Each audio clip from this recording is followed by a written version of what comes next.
ça va demander une grosse adaptation d'un point de vue sanitaire, d'un point de vue social aussi,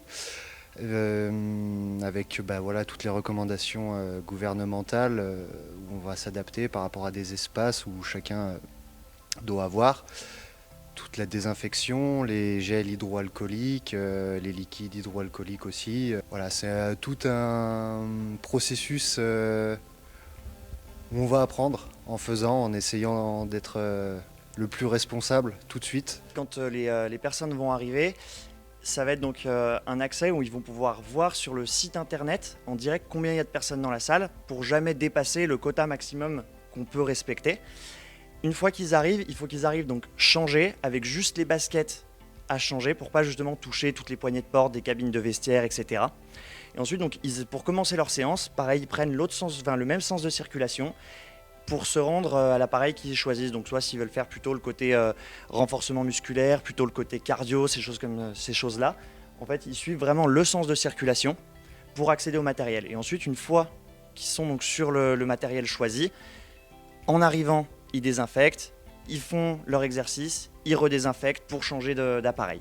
Je pense qu'il va y avoir une utilisation un petit peu de l'espace libre restant, au moins sur les appareils cardio, pour pouvoir avoir une bonne distance entre les machines et limiter le risque. Après, sur la partie musculation, c'est un petit peu plus compliqué.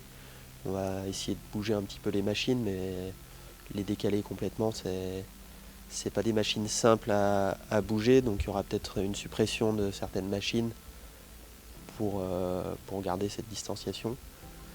Je maintiens les cours, ils seront dans la mesure du possible en extérieur, parce que la salle où on pratique les cours, c'est la salle de charge libre aussi, donc comme c'est des cours où j'ai 5-6 personnes en général, il n'y a pas l'espace vraiment suffisant pour avoir la distanciation d'un mètre, 1,50 m entre chaque personne, et d'avoir les 4 à 5 mètres carrés pour les activités type musculation.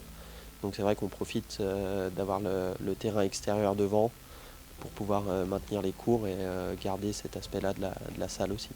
Un gros travail de fond, dans l'ombre comme on dit, mais voilà, ça a été comme vous pouvez voir un petit peu derrière, c'est de démarquer et de laisser 5 mètres carrés par poste et par personne, donc une seule personne sur un poste, 5 mètres carrés avec chacune d'entre elles quelque chose pour désinfecter les mains, le matériel. La personne doit désinfecter en arrivant puis en repartant, donc une double désinfection. Si vous montez tout à l'heure à l'étage, vous verrez, c'est carrément même des plexiglas qui sont mis là-haut pour une barrière physique, pour être vraiment tranquille là-dedans.